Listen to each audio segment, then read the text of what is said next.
কালকে তো আমরা সবাই দেখেছি এটা, সোশ্যাল মিডিয়াতেও দেখেছি। আমাদের যখন প্রায় দুপুর 12টার সময় ঘটনাটা ঘটেছে এখানে, এবং অত্যন্ত দুঃখজনক ঘটনা।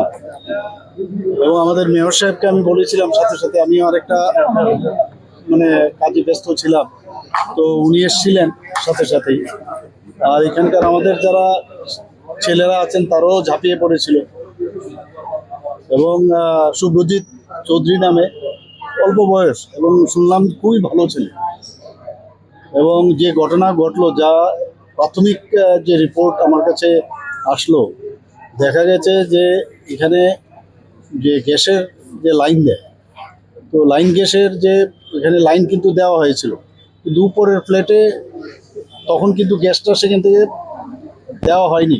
কিন্তু উপরের ফ্ল্যাট যে আছে সেখানে নাকি ওরা যেহেতু চেয়েছে যে আমার এখানে লাইন গ্যাস দরকার, ওটার লাইন দিয়েছে, কিন্তু এখানে কিন্তু এটা খোলা ছিল। ওই যে লাইনটা ইন্টারনাল যে কাজ করেছে, তো ভিতরে এই যে গ্যাস থাকার কারণে শুনলাম যে ও ধূপকাঠি যখন জ্বালায়, তো ওইখান থেকেই ঘটনাটা ঘটে।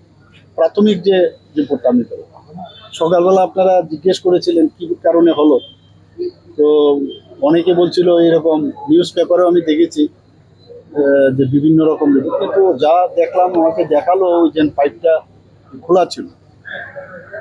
মেয়র সাহেবের সাথেও আমি কথা বলেছি যে এইরকম কি করে এটা হয়, এবং সমস্ত ফ্ল্যাটগুলোর মধ্যে ইমিডিয়েটলি এই ধরনের যেমন ঘটনা হবে, কারণ শুধু একটা ফ্ল্যাটেই হয়নি, কিন্তু পাশাপাশি যাদের বাড়ি, ফ্ল্যাট, উপরে ফ্ল্যাট, এরকম ছোট জায়গার মধ্যে কিন্তু এফেক্টেড হয়েছে। অনেকে এখনো পেনিক রয়েছে। ওনাদেরকে আমি আশ্বস্ত করেছি আমাদের তরফ থেকে যা যা করার করবে। এবং আমাকে কালকে একজন বলল যে ওকে কলকাতায় নিয়ে যেতে চায়, এবং আপনি একটু বলে দেবেন যাতে ও গেলে যাতে তাড়াতাড়ি ওর ট্রিটমেন্টটা হয়। আমি ওনাকে বলি যে 90% ওর বার্ন।